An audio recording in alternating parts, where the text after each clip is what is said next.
Thanks for the invitation. Yeah, so I'll be talking about instanton number and quantum field theory and quantum gravity. Uh, Let me start with there it goes. Start with a disclaimer, which is that almost exactly a year ago, I gave a talk at an online symmetry seminar, which some of you may have attended, and this talk has a lot of overlap with that. So I apologize if you heard that talk. But there are some crucial things that I think I have that are clearer or new. So I hope you won't completely tune out if you already heard that talk. Okay, so let me start from the big picture motivation, which is what's been driving a lot of things I've been thinking about in the last several years. Um, we have reasons to think that quantum gravity does not have global symmetries. On the other hand, gauge theories have lots of global symmetries. And some of these symmetries seem to be just intrinsically part of the structure of gauge theory, so they're quite hard to break. But the real world around us has both gauge theory and gravity, so there's kind of a puzzle. If gauge theories have all these symmetries and gravity doesn't like symmetries, where do the symmetries go? And what particularly motivates me is wondering if the resolution of this puzzle might have any experimentally testable implications. So for instance, one immediate thing we can say is that there is a one-form magnetic symmetry of electromagnetism that had better be broken in the world around us, so magnetic monopoles should exist in our universe.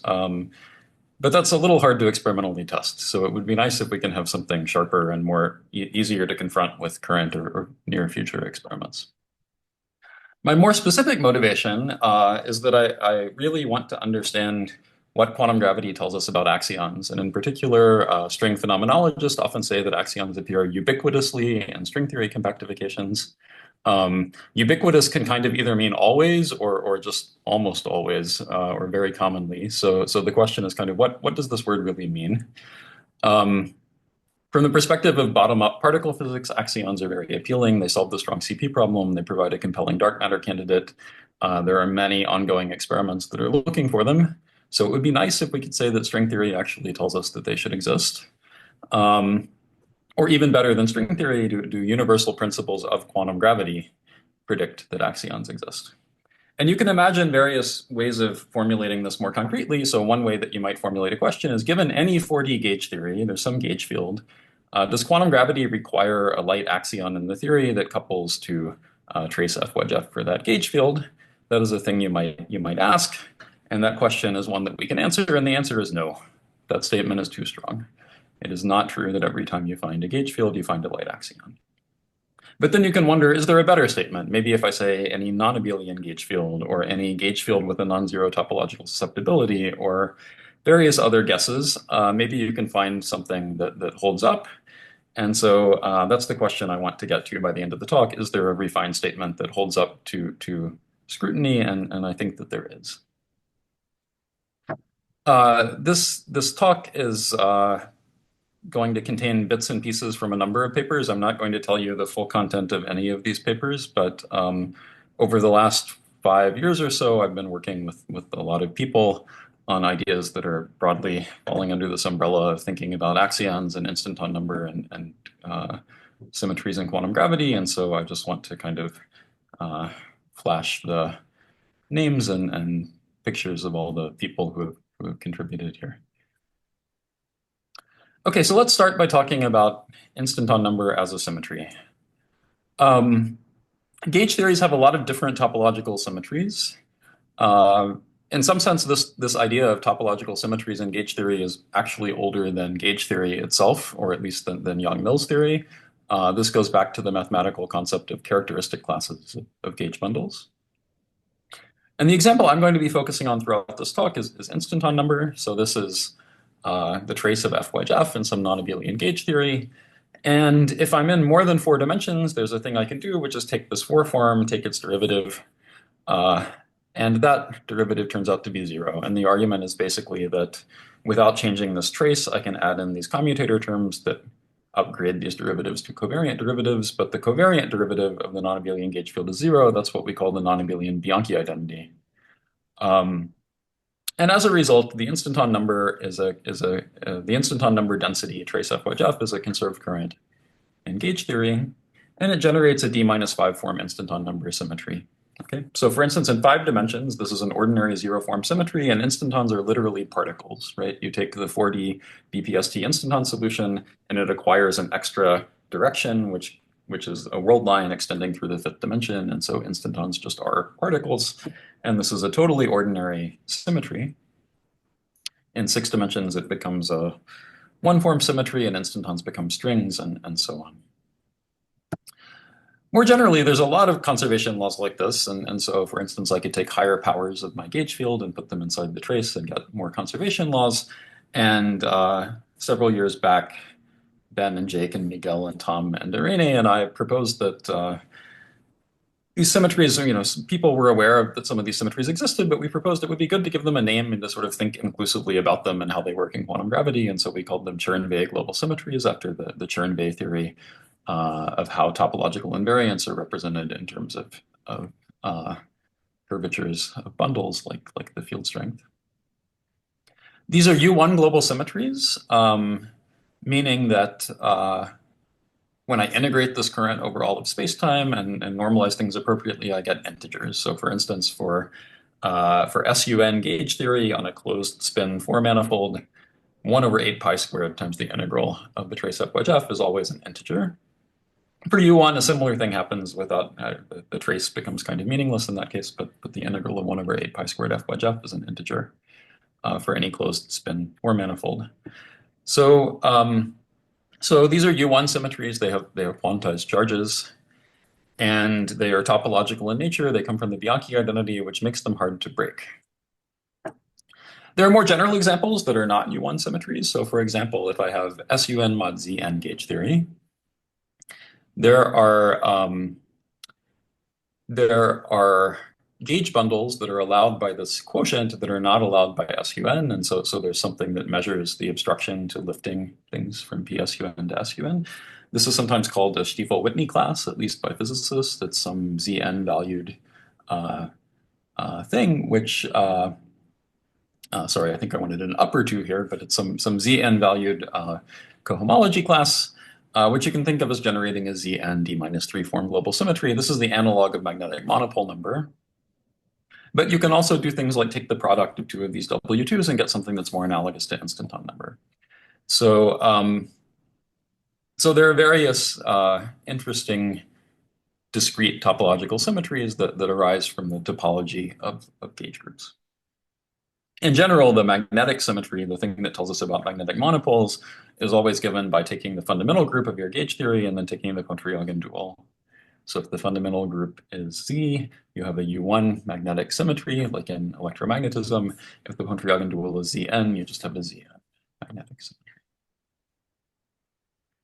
symmetry. Okay, so I've told you about these symmetries, and I've told you they're hard to break, but I also told you that these symmetries come from the Bianchi identity, and we know the Bianchi identity can be broken if we have magnetic monopoles as actual dynamical objects in the theory, right? So if I have a U1 gauge theory, then dF is just the magnetic current that tells us where magnetic monopoles are. But if dF is non-zero, then d of f wedge f is also non-zero, just because it's f wedge dF. And so in the U1 gauge theory context, this instanton number symmetry is also broken by magnetic monopoles. And this is a very easy formula. I just took a derivative of this and plugged this in. Now I want to talk about it in a way that is more cumbersome, but will turn out to be useful. Okay, so this might seem like I'm complicating a simple equation that I already wrote down, but there's a motivation for why I'm going to say it this way. If we have conserved currents, if we have honest symmetries, we expect that we can gauge them. And so we can try to couple f wedge f for some gauge theory to some background gauge field, okay, which in general is a d-4 form. So I want to add this Chern-Simons like term c wedge f. In the presence of magnetic monopoles, there's an obstruction. So to see that, one way to think about how we dualize electric to magnetic is to say that if I want to find a magnetic dual gauge field, I want its magnetic flux density to be equal to the electric flux density of my original gauge field. So I want to solve some equation that looks like this. And I can solve this equation, at least away from localized sources, because Maxwell's equations tell me away from any sources, d of this thing on the right is 0. That makes it possible to find something else for which d of that thing is this thing, right? But if I add the Chern-Simons term, I'm no longer in such good shape. I now have a right-hand side to this equation. Um, and the right-hand side to this equation means that I can no longer find something that obeys this equation. But I can modify this equation. I can say, let me look for something whose magnetic flux. Magnetic flux density is a sum of what I would usually call the electric flux density and this additional term that looks like my background gauge field times F. Okay, so we say in this case that there's a modified Bianchi identity, and these things are very familiar in a lot of contexts, like in supergravity, these things are very common. So you look for a magnetic gauge field, and you do so by solving this equation, and you can find solutions, at least locally. You can patch them together globally, things make sense. The problem is that the magnetic field strength that you get from this recipe is not invariant under transformations of your background gauge field. Okay, so if I transform my background gauge field C under a gauge transformation, I'm going to pick up a new term because that's going to change the right-hand side of this, and I'm going to get a new term. Sorry, I should not have had the D here. That's a typo. I get a shift in my magnetic gauge field that looks like this gauge transformation parameter times A.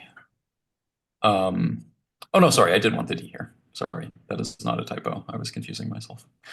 I could think of it as d lambda wedge A, or I could think of it as lambda times F, and they both work, but they give slightly different intermediate formulas.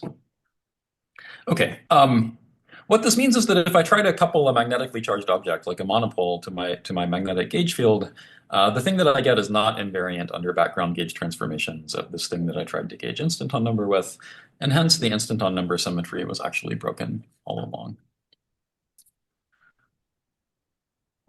So why did I go through this complicated story?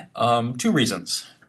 The first reason is that in 4D, this thing that I wrote before is kind of weird because instanton number is a 4 form, it's a top form, d of any 4 form is 0. And so this equation would seem to be kind of meaningless in 4D. However, the thing that I just told you about background gauge fields does generalize to 4D. The second reason I went through this story is that it suggests a way that we can patch up the symmetry and make it an honest symmetry after all, which is to suppose that our monopole is not just a monopole by itself, but that it has some localized mode that lives on the monopole world volume, which is a scalar. So it's a periodic scalar. Sigma is the same as sigma plus 2 pi. When I do a gauge transformation of A, my scalar shifts, and so there's some invariant covariant derivative, dA sigma, which is d sigma plus A. And given this Dion degree of freedom, I can write an action on my monopole world volume where I have a kinetic term for this Dion mode, and I have a new localized term, which is a coupling of my background gauge field to the covariant derivative of the Dion mode. Okay, so this is something I'm allowed to write. To see that I'm allowed to write it, we can check what happens under gauge transformations. This term is kind of manifestly invariant under gauge transformations of A. Under gauge transformations of C, I have the thing I've already told you about, that the magnetic gauge field gets a funny shift under this gauge transformation. But now C transforms as well, and I get additional terms here. And the additional terms that I get here partly cancel the additional term that I got there. I have a d lambda wedge A here. I have a d lambda wedge A there. That's not the only thing I have. I also have a d lambda wedge d sigma. And so the action is not invariant under this gauge transformation, but we don't care if actions are invariant. We care about whether e to the I times the action is invariant, and they are because these things are properly quantized periodic scalars. And so when you plug it in, you see that the action only shifts by 2 pi times an integer. Okay, so the upshot of all of this is that the monopole broke the symmetry generated by F wedge F. But if the monopole has the right degree of freedom on its world volume, this degree of freedom sigma, I can write a better thing. I can improve the current F wedge F by adding a new term to it that's localized along the monopole world volume. And this new term comes in just the right way to make the improved current conserved. Okay, so I've been telling you this story for U1 because that's the case where it's easiest to explain. A magnetic monopole breaks a symmetry whose current is F wedge F. If there's a dione mode, there's an improved symmetry, and that is a symmetry that I really can gauge. Now, whether or not a monopole has a dione mode is dependent on the UV completion. And we'll come back to this later. I'll give you explicit examples in string theory where you can look at different kinds of monopoles and you can check, do they have dione modes or do they not? Sometimes they do and sometimes they don't. There's no universal story. But the nice thing about the dione mode is that even though its existence depends on the UV completion, it is a thing you can describe in the world volume EFT of the monopole, right? So you don't need a theory that tells you all the UV details of what happens in the core of the monopole. As long as you're happy to treat the monopole as a sort of heavy object, like a defect that has a world line that other things can interact with, then you can write some effective theory of how this dione mode works. Okay, so this is a story for U1, and at least most of what I've just told you was kind of understood already in the 70s by Jakiv and various other people, mostly studying specific examples like the Utov-Polyakov monopole. But this story generalizes to other gauge groups that are not simply connected. And this is something that I've thought about recently. So I had a paper last year with Eduardo Garcia Valdecasas and Moto Suzuki, where we actually corrected it. There was a wrong statement in the paper about Chern-Weil symmetries that I wrote 5 years ago with all the co-authors that I mentioned. We said that the story we were telling didn't generalize in a nice way to non-abelian gauge theories, and we were wrong about that. And in this more recent paper, we have corrected this statement. The way to understand what happens in the non-abelian case is that in cases where we have monopoles, so for example, SUN mod Zn, they're monopoles that carry a Zn charge. And there's also a change in the way that instanton number works. So for SUN, 1 over 8 pi squared trace F wedge F always integrates, I should have an integral sign here, always integrates to an integer. But for SUN mod Zn, it only has to integrate to a fraction, a 1 over n fraction of an integer. And not only that, but because the fractional part comes from the fact that we're dealing with PSUN bundles that are not SUN bundles, you know that it must somehow be related to the Stiefel-Whitney class W2 that tells you about when you're not allowed to lift PSUN bundles to SUN bundles. And the specific way that these things are related is the fractional part of the instanton number is something you can calculate in terms of W2. It's basically an integral of W2 squared, normalized in some way, modulo 1. So in other words, this is some Zn valued thing. You only care about its value. You only care about the fractional part as a multiple of 1 over n in the way that I've normalized it here.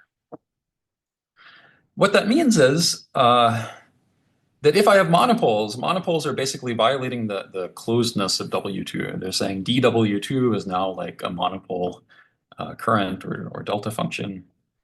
And so in a very similar way to the way that for U1, D of F wedge F became F wedge DF, which became F wedge monopole current, for PSUN, D of the instanton number current has this sort of fractional part, which comes from W2 times the monopole current. And it means that monopoles, basically one monopole can violate instanton number by an amount 1 over n. And once you can change your instanton number by an amount 1 over n, you can change it by anything. And so the instanton number symmetry is fully violated by the monopoles. Can I ask a quick question? Sure. Is there a way to connect this story to the U1 story that we had by, I don't know, like going to UN and Hicksing to SUN mod Zn, or is there any way to connect the two stories, like sort of like go from one to the other, from the abelian to the non-abelian? I don't have a sharp answer to that question off the top of my head, but it sounds plausible that you can get from UN to both of these stories in some nice way. Okay, thanks. So instanton number symmetry can be broken by monopoles, and this is not limited to U1. This is general. Again, we can ask what about dions, and so I want to walk you through some interesting examples. The first example is one that we discussed in this paper 5 years ago, and again this really goes back to the 1970s. If I start with an SQ2 gauge theory, it has this non-abelian version of instanton number I can Higgs SU2 to U1 by giving a bev to an adjoint, and when I do, there's a famous classical solution of the equations of motion, which is the 't Hooft-Polyakov monopole. And inside the core of the monopole, if you just solve the classical equations, you find that there are non-zero values of the W gauge fields. And what that means is that effectively inside the core of the monopole, the U1 symmetry is Higgsed by the existence of the W bosons. The dionic zero mode is a remnant of that. It's basically a Goldstone mode inside the core of the monopole, where you act with some U1 gauge transformation. Far away from the monopole, it has no effect, but inside the monopole, it rephases the W's, and that changes one classical solution to another classical solution, and that's the zero mode. Now you can just manifestly check by matching the SU2 effective theory onto a U1 effective theory that the instanton number in the UV matches onto an instanton number in the IR, which has this form. It looks like 1 over 4 pi squared times the U1 F wedge F. I've written this as a little f to distinguish it from the big F I was using for SU2. But it's not just that, it's also plus a localized term, which has exactly the form of this dion term that I was telling you about before, with some differences. When I wrote before, I wasn't putting in factors of 2, so that's again, the details of these things depend on the UV theory, and in the UV theory, basically because the adjoint Higgs has twice the fundamental unit of electric charge that you have for SU2, you get a factor of 2 that appears here. There's also a factor of 2 that appeared here. This 1 over 4 pi squared F wedge F is not the minimal thing you might have expected for U1, at least on spin manifolds. You might have thought you would get 1 over 8 pi squared F wedge F, but you get a factor of 2. So that's a famous old example, but here's another example that we worked out recently that I think works very nicely. This is another famous Higgsing pattern. We can Higgs SU5 to the group SU3 times SU2 times U1 mod Z6, which is the standard model gauge group, or at least, I don't know if the real world has the mod Z6 or not, but this is at least the minimal thing that the standard model gauge group could be, and this is the famous story of guts. Now, in this theory, you have a little bit of a puzzle, which is that from the UV viewpoint, SU5 has one kind of instanton number, trace F wedge F for SU5. From the IR viewpoint, SU3, SU2, and U1 look like different groups, and so you might think I have 3 independent kinds of IR instanton numbers. So 2 of them must have somehow emerged from the UV, and they're fundamentally, 2 linear combinations are fundamentally broken. They're kind of accidental symmetries in the IR. Now, when we look at the monopoles, something interesting happens, which is that magnetic monopoles for SU3 times SU2 times U1 mod Z6 carry flux under SU3, SU2, and U1. Okay, that's the minimal monopole does. That's a property of the Z6 quotient. It means that in order to get the smallest possible flux in the U1, you have to turn on flux in the SU2 and SU3. And what that means is the monopole actually breaks all 3 of our currents. It breaks the SU3, the SU2, and the U1 current. But you find that there is a dion mode here as well. And the dion mode, interestingly, and again, this physics goes back to I think the early 1980s, that people worked out the physics of this dion mode. And the dion mode carries electric charge under U1, SU2, and SU3. And the electric charge it can carry under, sorry, let me go back. The electric charge it can carry under SU2 and SU3 is sort of pointing in the same direction in the charge lattice that the magnetic flux was pointing. Okay, so the magnetic flux picks out preferred directions, and those are the things that show up as the dion charge. As a result, you can say, well, I've broken all 3 of these currents, but in the UV, I had some unbroken current that I could have gauged. Where did it come from? Well, it turns out that if you ask, what can I do? Can I make an improved current out of each of these 3 and things that I can build out of the dion? There is precisely one linear combination you can write down that is unbroken and gaugeable. And this linear combination is some particular linear combination of SU3 instanton number, SU2 instanton number, U1 instanton number, and the dion term.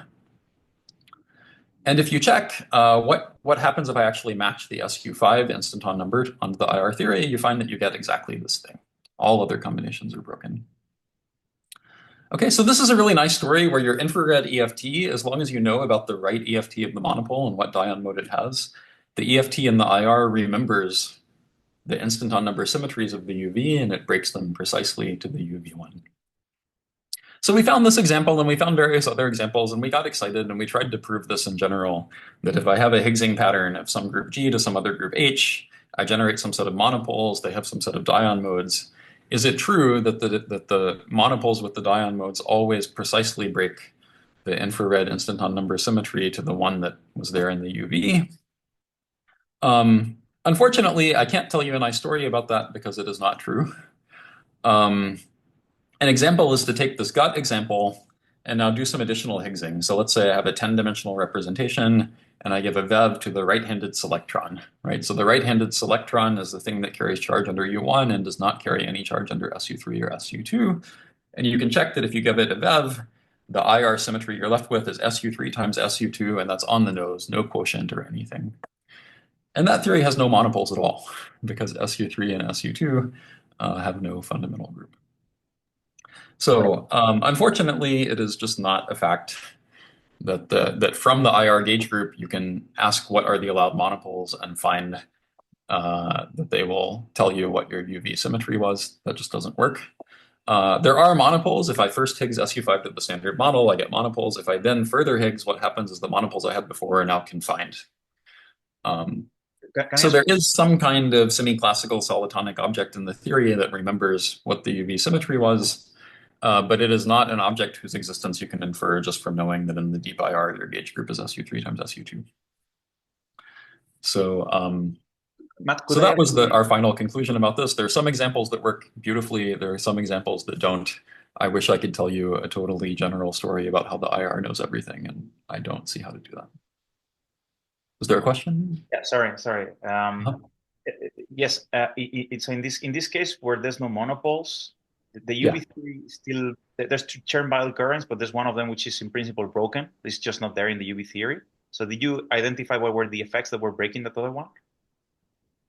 Yeah, I mean, I don't know how to say anything better about it than what we said in our first paper on this, right? Where we basically said, well, we said a couple of things, but for the benefit of people in the audience who were not authors of that paper, so the things that we said were one way to see that this is broken, if you know about the UV, is you can take the SU3 instantons, sort of shrink them down below the gut scale, rotate them within SU5, blow them back up, and see that they can become SU2 instantons in the IR. So there's this sort of continuous connection between the different instantons that tells you there was really only one underlying instanton number. Another thing you can say about it is, well, in the IR, I'm allowed to write trace F wedge F for SU3 and trace F wedge F for SU2, and they're separately gauge invariant. But in the UV, if I want to construct these operators from my UV physics, I have to have explicit insertions of the Higgs fields that broke my UV gauge group down to the IR gauge group. And these things that involve the Higgs fields are no longer conserved currents because when I take the derivative of them, the derivative can hit the Higgs. And so it's not a purely topological thing. So we said these various words in that paper, and I think these things were all true. Unfortunately, these are things where you have to actually know about the UV theory to see it. You can't conclude this just from the IR. The examples along the lines of SU5 to standard model gave me some hope for a while that maybe there was a different way to tell the story that involves defects that you know about from the IR viewpoint. But that simply doesn't seem to be the case. Would a loop of confined monopoles make sense? A loop of confined monopoles. Sorry, I'm not sure what are you asking about a loop of confined? I mean, because you had this nice paper, right, where you argue that the monopoles, right, like they can break these things. Like a loop of monopoles can break the. Well, we argue, yeah, I'm going to come to that in a minute, but what we argued was that monopoles can give rise to instanton effects, basically loops of monopoles can give rise to instantons. But for that, they have to have a dion. Like you have to have a monopole and it has to have a dion mode. Okay. I mean, again, here, right? Maybe you can tell some story like that involving the confined monopoles, but I'm not quite sure how to think about it. So yeah, I don't have a clear, beautiful story here, but this is the story as I understand it now. Seems to require you to know things about the UV. Okay, so I've been telling you the story, and I've been writing derivatives of things like F wedge F. And that means implicitly I've been working in more than 4 dimensions. So now I want to talk about -1 form symmetries. Um, as I said, it's trivial that D of a 4 form in 4 dimensions is 0. So you might wonder, is it just vacuous to talk about instanton number symmetry? In this case, maybe it's something that can never actually be broken. But I want to claim that it is, in fact, something that can be broken if we think about it from the right point of view. And so I'm going to think about things like instanton number in 4D as -1 form symmetries, and I'm going to try to show you that they can be gauged or explicitly broken. And I think to do this, it's useful to have some definition of what I mean by such a symmetry. And uh, there's some discussion along these lines in a paper, some nice paper by Cordova, Friedman, and Seiberg about what they called anomalies in the space of coupling constants. They don't really talk about this in the symmetry language very much, but what they talk about is that, you know, the topology of your space of parameters is an interesting thing to have in field theory and leads to things that act similarly to the way anomalies act for symmetries. So there's some analogies between symmetries and anomalies. And Daniel Aloni, Eduardo Garcia Valdecasas, and Moto Suzuki and I thought a bit more about this in a paper last year. So what we want to propose is just we should define a -1 form U1 symmetry in 4D to be something where there is some 4 form current, and we are allowed to couple it to a compact scalar, to a background field, which is like a background axion. Okay, so this is the analog of a background gauge field, except that for axions, we only have large gauge transformations, which are shifts of theta by multiples of 2 pi. We don't have analogs of the ordinary small gauge transformations that we have for higher form, for 0 and higher form symmetries. One argument for why this is a reasonable thing to talk about is that you often get this kind of structure by starting with an actual global symmetry that is actually gauged by a p-form gauge field with p greater than or equal to 0 in higher dimensions, and you compactify to 4D and you get precisely this kind of thing. And that's where many axions come from in string theory. So if I can talk about these symmetries, what does it mean to gauge them? Well, there's an obvious way to gauge them, which is to make the background field an actual dynamical field, just like we usually do when we gauge symmetries. And so, for instance, if I add a kinetic term for theta and I treat it as an actual dynamical field, it has an equation of motion that looks like this. It's like the analog of Maxwell's equations, except now the right-hand side, the current is instanton number. And just like in Maxwell's equations, if I integrate the right-hand side, I get that the integral of the electric current is 0, because when I integrate the left-hand side, I'm integrating a total derivative. The same thing happens here. So there's a Gauss law constraint in this theory that says the instanton number vanishes on shell. So I interpret this as gauging. Now, interestingly, and this is a remark that we made in our paper on Chern-based symmetries 5 years ago, it's also possible to gauge these symmetries not with axions, but with chiral fermions. Because if I have a chiral fermion that has an ABJ anomaly, that means the derivative of the chiral current is the instanton number density. And as long as I don't break chiral symmetry in any other way, as long as it is only broken by the ABJ anomaly, then the integral of the instanton number will again be an integral of total derivative and will be 0. So from that viewpoint, we can interpret the classic massless upquark solution to the strong CP problem as a different way of gauging the -1 form symmetry. Both axions and massless upquarks are gauging the symmetry, but in different ways. Now, a new ingredient that we talked about in our paper last year was what does it mean to spontaneously break a -1 form symmetry? All of the underlying ideas here really go back a long ways to things like work of Gabadadze and Schiffman and Gia-Diwali from 20 or 25 years ago. But we're just sort of phrasing these things in the language of -1 form symmetries and arguing that there are nice analogies between these things and ordinary symmetries. So we claim that if you have a theory where there's a vacuum energy that depends on the theta background, you should think of that as spontaneous breaking of the symmetry. One reason you should think of that is that there is something like a Goldstone mode. It's not actually a mode. This is what is known as the Koget-Susskind pole or the Lucier pole. The idea is that you can write your instanton number current as a total derivative. It's the derivative of the Chern-Simons number. And when the potential depends on theta, it means you have this thing called a topological susceptibility that comes from the 2-point function of your instanton number density integrated over all of space. But if I write that two-point function as in terms of this derivative and I go to momentum space, this looks like some limit as q goes to 0 of some momentum q mu q nu dotted into this two-point function of the Chern-Simons current. And in order for this thing to be non-zero, your Chern-Simons current needs to have a pole. So it has a 1 over q squared kind of pole. And this was understood, again, 40-something years ago. But one way to think about it, and this was especially emphasized in these papers more recently, but still 20, 25 years ago, is that you can think of this as meaning that there's a sort of emergent gauge field in the theory, which is that your Chern-Simons current from the IR viewpoint kind of creates something with a pole. And it's not a particle because your Chern-Simons current is not gauge invariant. This is not an actual propagating particle, but it's a pole in some interesting correlation function. And our reframing of this is, well, instead of thinking of that as emergent gauge field, you can think of it as a kind of goldstone. And it's a goldstone that comes from spontaneous breaking of the -1 form symmetry. Anytime you spontaneously break a p-form symmetry, you get a p-form goldstone boson. In this case, a -1 form boson doesn't make a lot of sense. But when you have a p-form boson, you can dualize it to a d minus p minus 2 form boson, and that does make sense here. That's d minus 1. So this in 4D, this is a 3-form goldstone. Just a quick Another, question. Oh, yeah. sorry. How does the story change if instead of I'm considering a U1 -1 form symmetry, but a -1 form symmetry valued in the real numbers? So I don't have, this like dualization procedure is very different. And Yeah, that is a good question that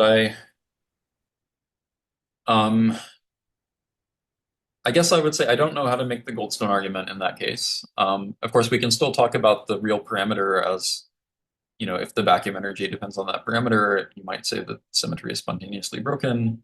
But there are fewer useful analogies with ordinary symmetries than there are in the U1 case, I think. Sure, for sure. Maybe there's a version of it that I haven't thought of, but at least it seems like some of these analogies just don't really work nicely in that case. So here I just list a couple of other analogies. One is to Higgsing. When you spontaneously break a global symmetry and you gauge it, you get a Higgs gauge theory, and the gauge field acquires a mass. Similarly, if your potential depends on the value of your background theta, and you make theta into a dynamical axion, that axion acquires a mass, obviously, and you can think of that as Higgsing. Higgsing in U1 gauge theory is dual to confinement. And the analog of this is that the confined objects are theta vortices or strings where theta winds around the string. These are magnetically charged objects in the theory, and these are confined by theta domain walls. So this is what happens with the QCD axion. You at the QCD scale, you generate domain walls which end on the axion strings. And this is also related to a kind of dual Stuckelberg picture, which is that you can think of the dual field to the axion, which is a d minus 2 form gauge field, as having the Stuckelberg structure where it is eaten by the d minus 3 form gauge field to give it a mass. And so there's a set of analogies that all work. That's spontaneous breaking. Now we can talk about explicit breaking. I'm going to skip over the details of this slide because it's really just repeating what I said in more than 4 dimensions, but instead of having C wedge F, where C is a d minus 4 form gauge field, now I just take d equals 4 and I have a 0 form, which is the axion, and everything goes through. So the whole story about the world volume degrees of freedom and the Dion mode goes through in exactly the same way. And in fact, now we recognize that the shift of the magnetic gauge field under the gauge transformation is just the Witten effect, where magnetically charged objects acquire electric charge. I just want to mention one other way to think about this. So I've told you d of a 4 form is always 0, so it seems a little weird to talk about breaking a symmetry. But ordinarily, there are really 2 kinds of gauge transformations to worry about for U1 gauge theory. There's the small ones where we shift by d lambda, and there's the large ones where we shift by some integer valued cohomology class. And we usually only check that a current has d of it equals 0 because we sort of think, well, locally, this looks like d of something. Well, in the axion case, you don't have anything small, you only have large things. And so you really need to check those large transformations, right? And so, so the way that your current can fail to be conserved is not that d of the current is 0, but that it's not invariant under large background gauge transformations. And the way that it's not invariant is that it shifts. It gets something added to it, and that's exactly what happens in the Witten effect. The thing that we add to our current is like the gauge field times a delta function that localizes it on the monopole world line. Okay. Now let's see. We started how late? Miguel, do you remember? 3 minutes after or so. 3 minutes late. Okay. Okay. Let me move quickly through the next couple of slides because I want to get to some stuff at the end. So the fact that our instanton number current has this sort of localized ion mode living on the magnetic monopole world line means that you can try to build an instanton-like object by thinking about a monopole world line that kind of wraps in a loop and has a winding of this dion mode sigma around it. And 4 years ago in a paper with Gigi Fan, Katie Fraser, and John Stout, we showed that this makes sense, and in fact, you can calculate axion potentials that are generated from these kinds of dionic loops. And the basic reason is the dion mass depends on theta. You can sum over all the dion modes and loops. There's some story about resummation. Again, I don't want to linger on this. A thing that we have not worked out in detail is that we know that this potential has to vanish if you have a massless fermion. It's just like the massless upquark for ordinary instantons. If you have a massless QED charged fermion, this potential has to vanish. This is somehow related to the existence of fermion zero modes along these dion world lines, which is related to the Kalin-Rubikov effect. I just want to mention, there's some old work of Rubikov 40 years ago about this. There's also some recent work by Chalky and collaborators. Several of you in the audience are here at Harvard today, and John Turning is actually giving a talk on exactly this here at Harvard. So for those of you who are around, you can hear more about abelian instantons at 1:30 today. But let me move on. So for the rest of the talk, I want to sort of take the viewpoint that there are these nice analogies between -1 form symmetries and higher form symmetries, and we don't believe quantum gravity has higher form symmetries. So maybe it doesn't have -1 form symmetries either. Now, I don't have a super strong argument for that. Things like the Hiroshi-Oguri argument, the Harlow-Oguri, Daniel Harlow and Hiroshi-Oguri argument against global symmetries apply to higher form symmetries. They don't really generalize nicely to -1 form symmetries, at least as far as I'm aware. But there's kind of some other folklore, which is that it has long been said that there are no continuous free parameters in string theory. Polchinski's famous 95 paper on D-branes sort of said this statement in passing and said this is famous string lore. I have not figured out who originally wrote this down. I think this is the earliest place I've seen it explicitly written down, but the idea is there's always something like a dilaton or a modulus that determines the value of continuous free parameters. And that has some affinity with the idea that there are no -1 form symmetries. Okay, so to make the analogies precise, from the no -1 form symmetries point of view, I've told you what it would mean to gauge such a symmetry. I would couple it to something like an axion. From the no free parameters point of view, that's consistent with saying parameters come from values of scalars. From the no -1 form symmetries point of view, I've told you sometimes these symmetries are broken, so monopoles can obstruct couplings to background axions. That's a breaking of the symmetry. From the no free parameter point of view, what you expect is that in those cases, the parameter is frozen. So you don't have a bunch of different vacua where it takes different values. You have a discrete set of vacua where maybe it can be 0 or pi or certain nice choices, but it can't be just anything at all. So if you believe in no free parameters as a possible principle of string theory or quantum gravity, I think at least no -1 form symmetries is a tightly related principle, although sometimes it's slightly subtle to identify exactly how these two notions are. Matt, I have a question. Yeah. So on the left bottom corner, so there is symmetry broken. So in this case, you think this is spontaneously broken, if I understand. No, explicitly.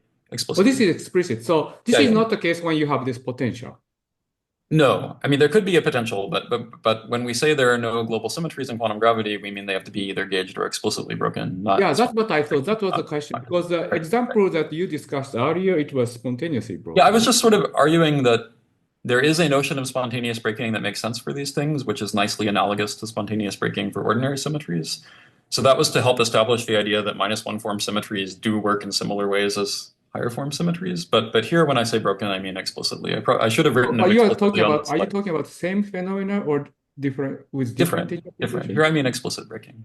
So the example I've given you of explicit breaking is if I have a monopole without a dion mode, then I cannot couple it to a background axion. That's an explicit breaking. Oh, okay. So that's the example we expressed. That's an Then this example is of what you're explicit. thinking. Yeah. Okay, thank you. Sure. Thanks for clarifying that. I really should have put that word on the slide. Okay, so because there's so many analogies between -1 form symmetries and higher form symmetries, I'm just going to proceed by assuming that quantum gravity does not allow us to have exact unbroken -1 form U1 symmetries. You can think of this as a special case of no global symmetries. For topological things like instanton number, you can also think of it as relating to the idea of no cobordisms from Jake, McNamara, and Kummer and Vafa. I'm going to take this as given.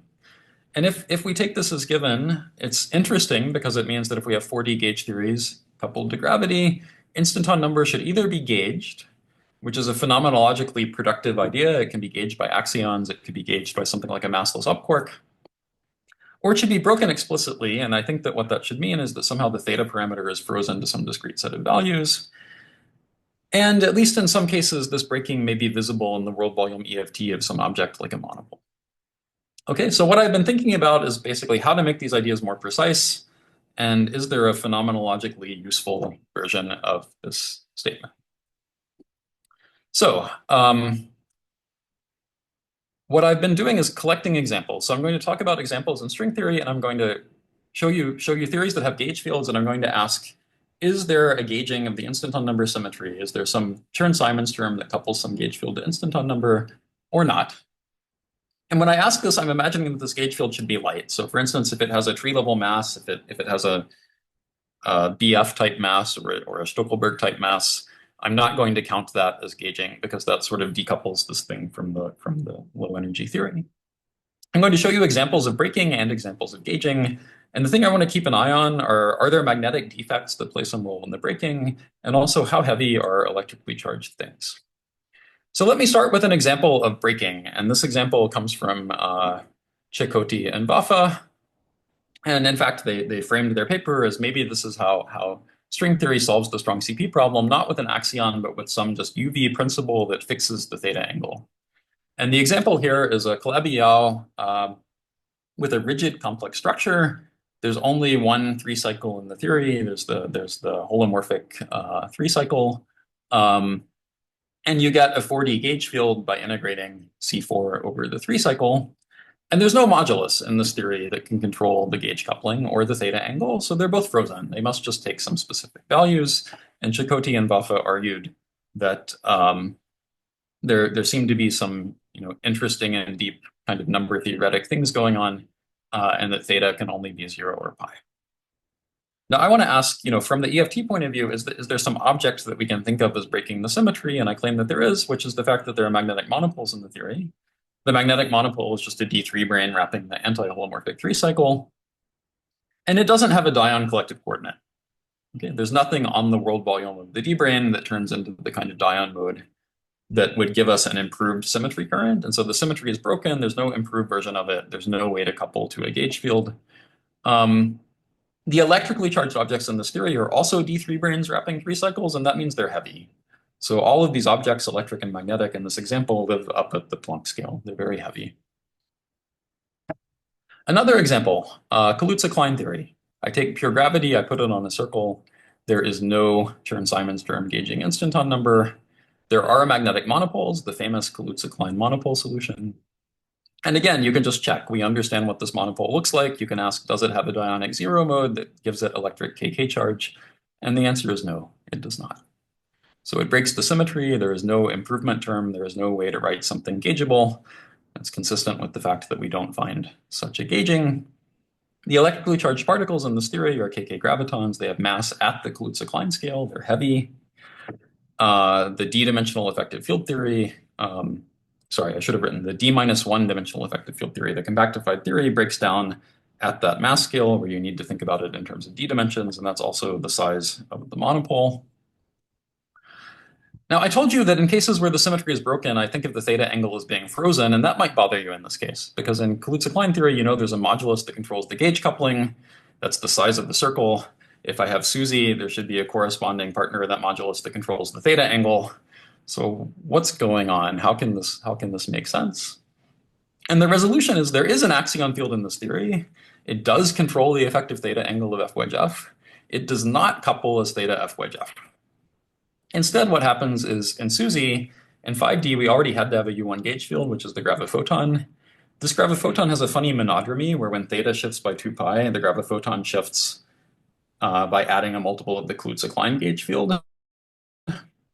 And the axion couples in the ordinary way to the graviphoton, and it couples in this weird theta cubed way to the Kaluza-Klein gauge field. And there's also a theta squared mixed coupling.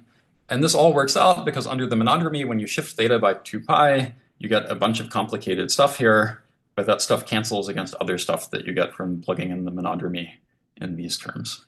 So, so I would say, in a sense, the theta angle of the KK theory is frozen. It's frozen in the sense that it's not independent of this other parameter in the theory.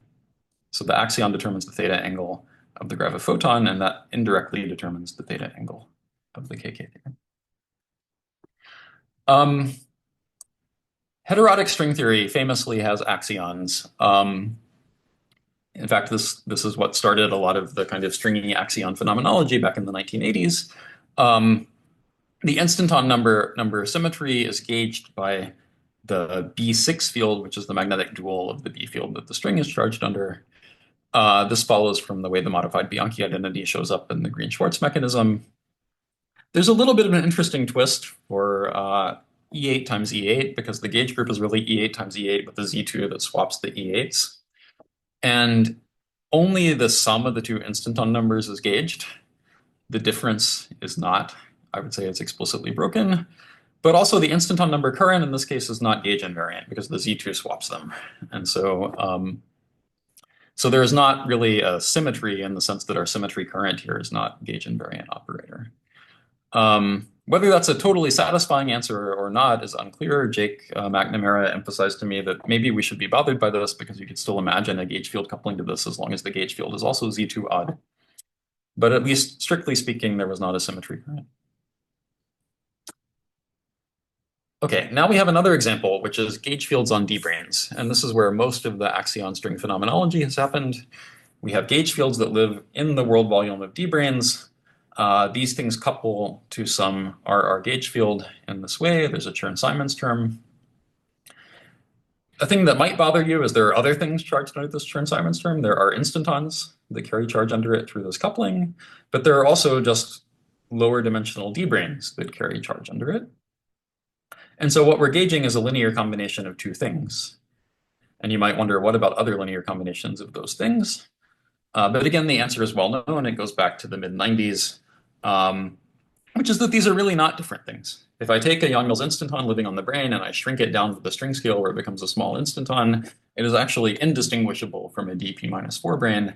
In that sense, these are not two independent conserved quantities. They're just one conserved quantity, and that conserved quantity is gauged. Okay, let's see. Okay, I think I have time to say this. Here's an example that sort of throws a wrench in things. So I've told you that on D-branes we have gauging of our symmetries, but I can try to decouple that axion by coupling it to a flux. Okay, so I can say I have an axion in type 2a. It comes from integrating C3. There's a 10D Chern-Simons term that looks like this. If I turn on a flux of H3 through a cycle, and I integrate C3 to get an axion, this becomes a theta dC3 or theta F4 tree-level axion mass. So effectively, I've broken the instanton number symmetry. I can dissolve instantons into F4 flux. And this is all happening at some very high scale. But interestingly, in this example, the mechanism that I use to decouple the axion, turning on H3 flux, is also an obstruction to the existence of chiral fermions charged under my gauge fields. And the reason is that chiral fermions live at the intersection of two different D-branes, one on some cycle and one on some intersecting cycle. And if I turn on a flux through the intersecting cycle, I cannot wrap d6 branes on it. This is a version of the Fried-Witten anomaly. One way to say it is that there is a coupling of this H3 flux to the magnetic dual of the gauge field that lives on the brane. And so when I turn on this flux, I've generated some tadpole for this gauge field, and I don't have anything to cancel it. So interestingly, in this example, there's some correlation. I can have a light axion coupled to gauge fields when there are chiral fermions. I can also remove the axion, break the instanton number symmetry instead of gauging it, but then I also lose my chiral fermions. And let me skip this slide because I'm running out of time. I'll skip this one too. There's an interesting story about an example in ADS5 that I think deserves more attention than we gave it in our paper 5 years ago. But if anyone is interested, you can ask me about it. So now I want to, in the last few minutes, try to put pieces together. We've seen a lot of examples where instanton number symmetry is broken in quantum gravity. In the cases that I understand, where the symmetry is broken by monopoles, the electrically charged particles are all very heavy. They live up at the cutoff. In the examples I understand that look like the standard model, in the sense that I have light, matter, and chiral representations of the gauge theory, we find axions. So it's tempting then to say that string theory requires a light axion to exist in our universe. And again, by light, I mean it doesn't get a big tree level mass. It gets a mass only through some kind of non-perturbative effects. That's not sufficient to say that it solves the strong CP problem, because maybe there are other non-perturbative effects besides QCD. You still have to think about the quality problem. The Cornell group and their collaborators have thought about precisely this kind of issue in string theory. But at least you have a fighting chance of solving the quality problem if you know the axion only gets a potential through non-perturbative effects. And so a conjecture that I think survives all the examples that I know, and if you know a counterexample, I would be eager to hear about it, is that if we have a gauge group under which fermions transform in chiral representations, there must be a light axion coupling to the gauge group. There's some kind of heuristic pictures of this. Axion strings intrinsically have chiral modes of them from anomaly inflow. And so you can kind of think of chiral fermions as being like the zero size limit of a loop of axion string. Instantons in theories like this have sort of long range fermion zero modes. And so if you want instanton number to not be well defined, it's hard to imagine something UV that kind of dissolves the instanton away, because you can only do that by kind of removing this long range hair attached to it, which seems like an IR phenomenon. So these are hand wavy pictures, but I think they support the idea. And I don't have a rigorous argument, but I can kind of sketch an outline of what an argument might look like if some work can be done to fill it in. The idea is that we've seen two qualitatively different ways to break instanton number symmetry. One is that the UV gauge group is bigger than the IR gauge group, and something that you think is an instanton number current in the UV is not gauge invariant in the full theory. That happened in some of these examples. It was Higgsing a group G to a group H. It happened in things like the E8 times E8, where the current is not gauge invariant because you swap the two. In these cases, I would say, well, there is some UV gauge group, and it has some instanton number, and we should be asking the question about that current instead of just the one that we see from the IR. The fact that there's more in the UV than in the IR does leave a lot of options for changing the axion phenomenology, and various phenomenological models use that kind of idea. But it might not change whether the axion exists once you reach the UV gauge group. From the viewpoint of the UV gauge group, we don't have the option anymore of trying to embed it in something bigger. We're sort of assuming we're at the top level. It's the biggest group we can talk about. The only thing that can really go wrong is the Bianchi identity is violated. And you can ask, how can that happen? Well, one way that can happen is magnetic monopoles exist. That sort of adds a right-hand side to the Bianchi identity, which is a delta function. And it leads to something like the Witten effect, where our instanton number current shifts by something localized to the monopole. So in this case, either the symmetry is just broken and no axion exists, or the monopole world volume admits things like Dion modes. We can write an improved current, and then there is a current that is not broken and it better be gauged. Now, what I want to claim is that if we have light charged fermions in the theory, there's kind of old work on thinking about how to couple light charged fermions to monopoles from people like Callan and Rubikov that suggests that the only way to get consistent boundary conditions is to have a Dion mode. And so that's at least at a very zoomed out level, a possible argument for why light charged fermions imply that you must have a Dion mode, and then the symmetry must be gauged. There's another way you could imagine breaking the symmetry, which instead of having a monopole is to have kind of an end of the world brane. Right, so instanton number integrates to an integer when you integrate over a closed spacetime, but if my spacetime has a boundary, then when I shift theta by 2 pi, I pick up a Chern-Simons term on the boundary. That's again kind of like breaking the Bianchi identity with something localized on a delta function. It has something kind of analogous to the Witten effect. We shift the localized action on the end of the world brane by a Chern-Simons term. Again, maybe no axion exists and the symmetry is broken, or maybe there's some localized physics on the wall that allows you to write an improved current that has to be gauged. And again, it's hard to write boundary conditions for chiral fermions when you hit a wall because there's no chirality in 2 plus 1D. There can be chirality, say, on the edge of some bubble that's 1 plus 1D and 2 plus 1D, but there are no chiral fermions in 2 plus 1D. So you could imagine that there might be an argument that light charged fermions in the bulk require the wall to have the right physics that enforces gaugeability. Okay, so I'm at the end of my time. I've only sort of sketched an argument. I think some of these ideas can be made more precise. But to conclude,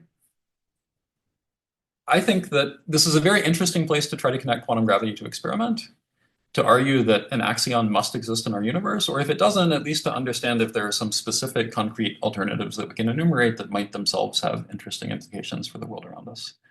So I have conjectured and kind of sketched at a very fuzzy level without rigor at this point that theories like the real world that have light chiral fermions should have light axions. But there's some obvious places to work on this more. First, do we really believe that quantum gravity doesn't allow -1 form symmetries? We need a better argument. Second, thinking more about these boundary conditions for chiral fermions.